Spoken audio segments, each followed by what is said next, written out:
বিশ্বকাপে আরও একবার বড় আলোচনায় ভিডিও অ্যাসিস্ট্যান্ট রেফারি বা ভিএআর। মিশরের বিপক্ষে ম্যাচের শেষ মুহূর্তে ইরানের নাটকীয় গোল অফসাইডে বাতিল হওয়ার পর ফের তৈরি হয়েছে নতুন বিতর্ক।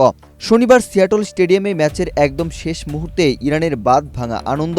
Gold's Gym across 30+ countries with over 700+ locations worldwide. Train anywhere, belong everywhere. ভিআরের স্ক্রিনে খানিকের মধ্যে রূপ নেয় এক বুক ভাঙা হতাশায়।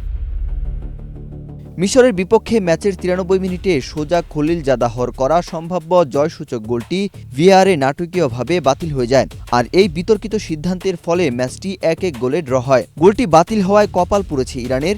জয় পেলে তারাই চলে যেত নকআউট পর্বে। ম্যাচের শেষ লগ্নে ফ্রি কিক থেকে মিশরের বক্সের ভেতর বল নিয়ে হুড়োহুড়ির মধ্যে আলগা বল পেয়ে জোরালো শটে গোল করেছিলেন খলিল জাদাহ। তখন পুরো স্টেডিয়াম উল্লাসে ফেটে পড়ে। এই অভিজ্ঞ ডিফেন্ডার খুশিতে নিজের জার্সি খুলে ফেলেন এবং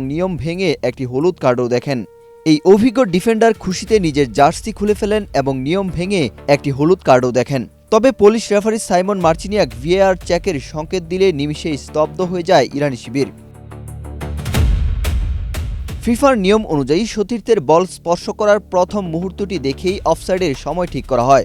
ম্যাচে মিশরের বক্সের ভেতর একটি দূরপাল্লার উঁচু ফ্রিকিক ভেসে এলে একজন ইরানি খেলোয়াড় হেড করতে উঁচুতে লাফিয়ে ওঠেন। তার মাথায় লেগে বলটি যখন ভেতরে যায় ঠিক তখনই অফসাইডের লাইন ঠিক হয়ে যায়। মিশরের ডিফেন্ডাররা বল ক্লিয়ার করতে কিছুটা সামনে এগিয়ে এলেও ইরানের দুজন স্ট্রাইকার ততক্ষণে অফসাইড পজিশনে গোল লাইনের একদম সামনে দাঁড়িয়েছিলেন।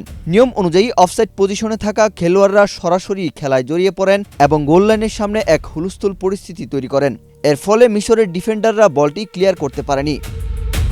যেহেতু অফসাইডে থাকা খেলোয়াড়রা সুবিধা নিয়ে গোল লাইনের সামনে ওই বিশৃঙ্খলা তৈরি করেছিলেন, তাই ফিফার নিয়ম অনুযায়ী রেফারিরা খলিল জাদাহর গোলটি বাতিল ঘোষণা করেন।